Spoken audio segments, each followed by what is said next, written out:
Hi, everyone.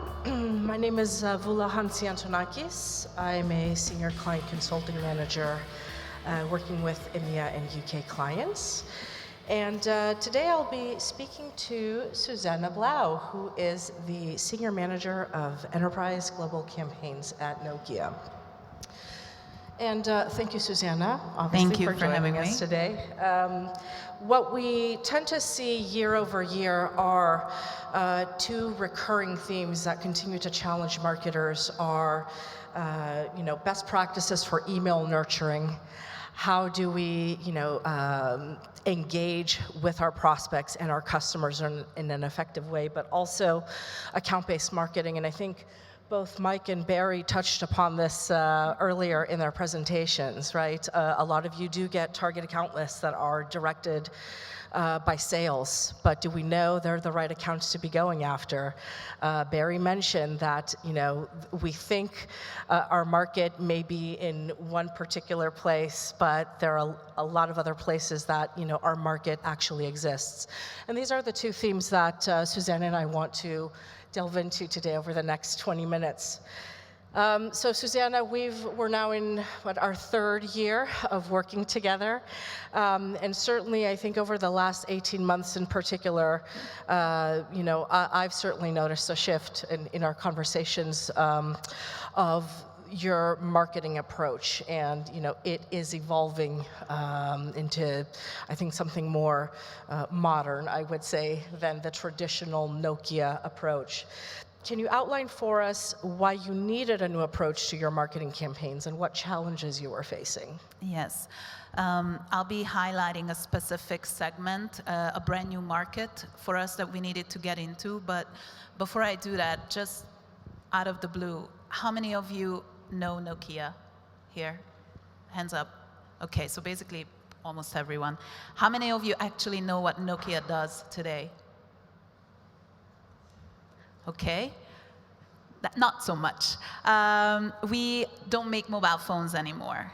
And even though there are mobile phones in the market now with Nokia logo on them, we don't make them. And this is the biggest elephant in the room for us, is brand awareness in the segments we are trying to get into. Enterprise segment, mainly, where we are not well known at all. And one of these brand new segments for us is the cloud web scale segment. And I'm actually really happy that Mike showcased a few of these accounts in his presentation. I'm talking about the Amazons, the Netflixes, the Spotifys, the Google, Facebook, Uber, and eBay, and all of these market disruptors, and we need to market to them. So how do you actually market to the creators of the on-demand world, the creators of the recommendation world, right, like Netflix and Amazon? Definitely not the way Nokia has been running marketing campaigns. So we needed a brand new approach. We needed to build awareness within these communities about who we are and what we do and why they should take us seriously and why they should buy and work with us. So for one, brand awareness. We also needed a new approach to demand generation. Our main target audience within these accounts are these super technical and network savvy tech guys. And not only are they super technical, but they are also millennials. Even the highest positions at most of these companies are held by millennials who, as you probably know, consume content very differently, they engage very differently, they will talk to sales very, very differently, or actually they don't really like to talk to sales. And so they are a brand new breed of B2B buyers. So we needed a new approach in how we reach out to them and how we get them to actually, get their eyes on our content and become credible players in the space, in their special, tiny, tight-knit communities, technical communities. And then we also needed to generate leads. So not only did we have the challenge to build awareness in a brand new segment and get the attention of this super technical audience, but obviously our KPIs included pipeline and lead generation. So we knew from the get-go that most of our visitors will be unknown people coming to our web pages or clicking on our ads. So we needed an approach to first, convert these unknown people to known prospects in our funnel, and then to convert those known prospects into actual leads that we can hand over to inside sales or account reps. So that was the main three-pronged challenge that we were facing. Yeah, and I think a lot of us can relate to those challenges, especially as the buying journey evolves. As we saw with some of the recent stats where 83% of the buying journey is done without exposure to tech sales reps. Marketing plays a very important role in that journey. What approach did you overtake to overcome those challenges? So I think for us, the biggest change in the approach was, first of all, audience segmentation. Let me take a step back. We wanted to kind of remove gates and complexity from our visitors' self-education phase. So we knew that we wanted as many eyes on our content as possible, and we didn't want to gate them so that they can consume as much content as they want. They don't have to go back to Google and research more and maybe end up on our competitors' web pages. So what we did was, again, a three-pronged approach. Audience segmentation, and I'll get into these in a little more detail. Content delivery, we changed our approach to content delivery, and net new contacts. We needed a lot of contacts to feed into this cycle that we've created. So for audience segmentation, this web scale segment was also tricky because this is not a clear single industry. It's not even a group of industries. Every single one of these accounts that we are trying to target are in various industries. So if you think about it, Netflix, Spotify, they could be music or entertainment. I cannot target the whole music industry or entertainment industry. It won't be relevant. Or Amazon. Which industry do you put Amazon in? Is it cloud? Is it retail? What is it? It could be various industries. So we had of course, we had a named account list from sales. But we also wanted to find lookalike accounts because we knew that, especially in this segment, accounts keep popping up every day. Some of these web scale companies that do not exist today, in 3 or 5 years from today, might be one of the Fortune 500 companies. They grow so fast, they scale so fast. So basically, it's impossible to have all of the possible buyers on your radar. So we needed a way to expand our target list, and Priority Engine is an excellent tool for that, to identify lookalike accounts for us. And not only that, but then, and I'll get to that, but then also actually give us contacts from within those accounts, right? And then content delivery. So how did we deliver content to these identified accounts then?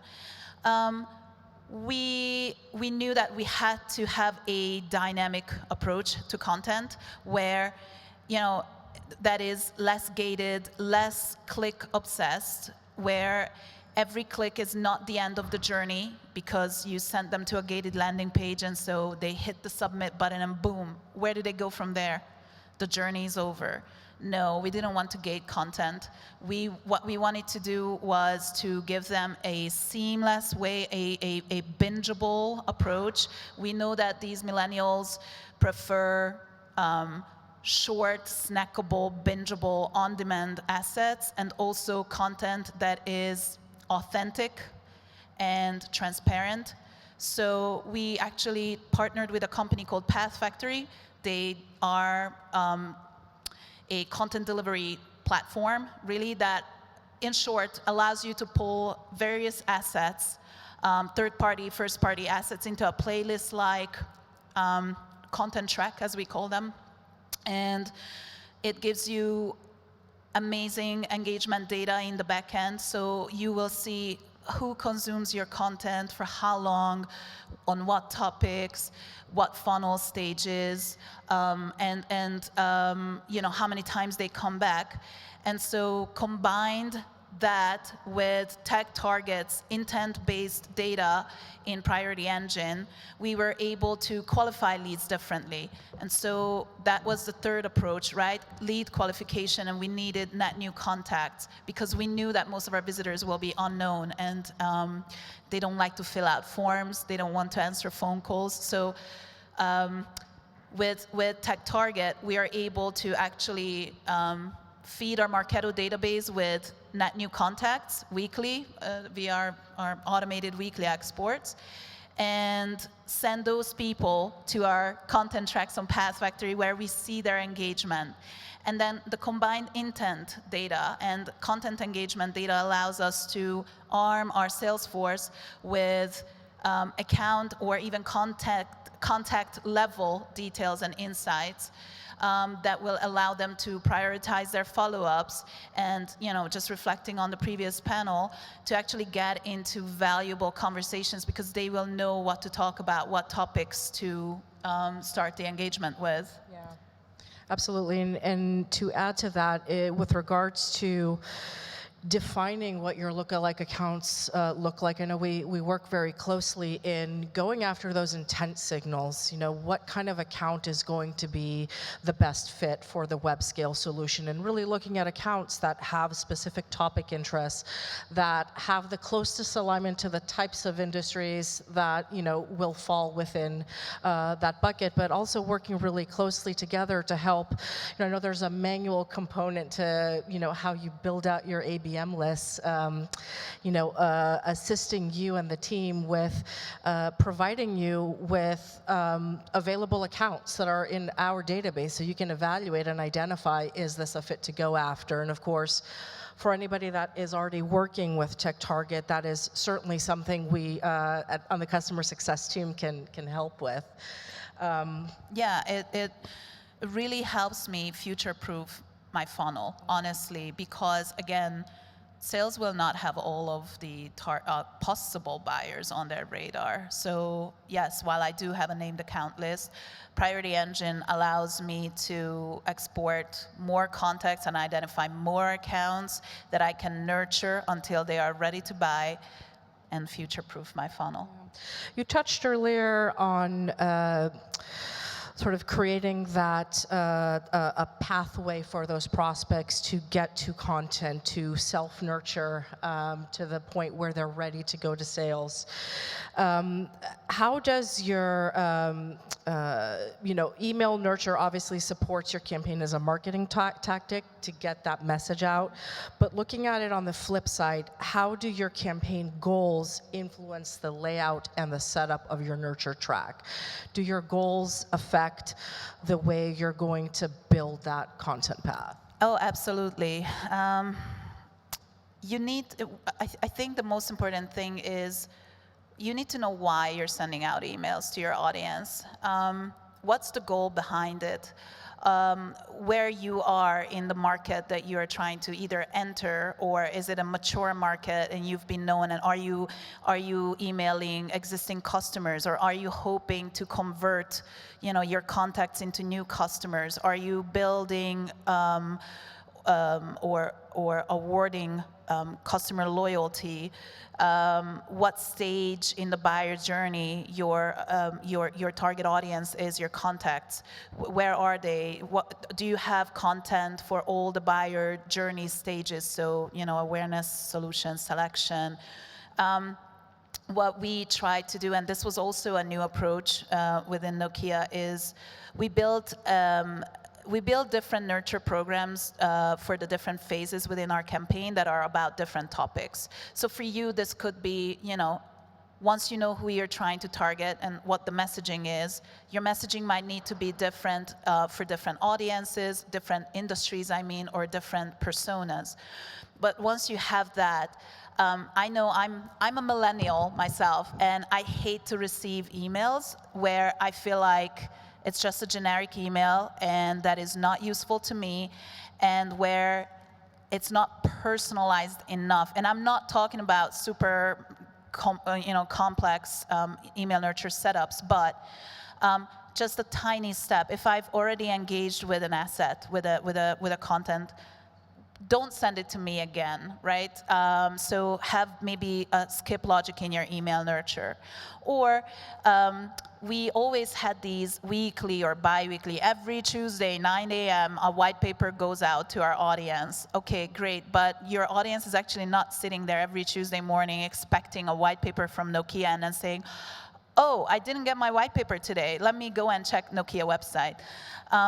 So what we try and do is we create engagement-based cadence setups so that if someone's engaging over time, then we put them in an accelerated cadence because we know that maybe something's happening in that account. So we want to put them on the accelerated path so that they can click on that button in the email, go over to the Path Factory content track, and binge everything that is relevant to that topic, and perhaps qualify them way faster.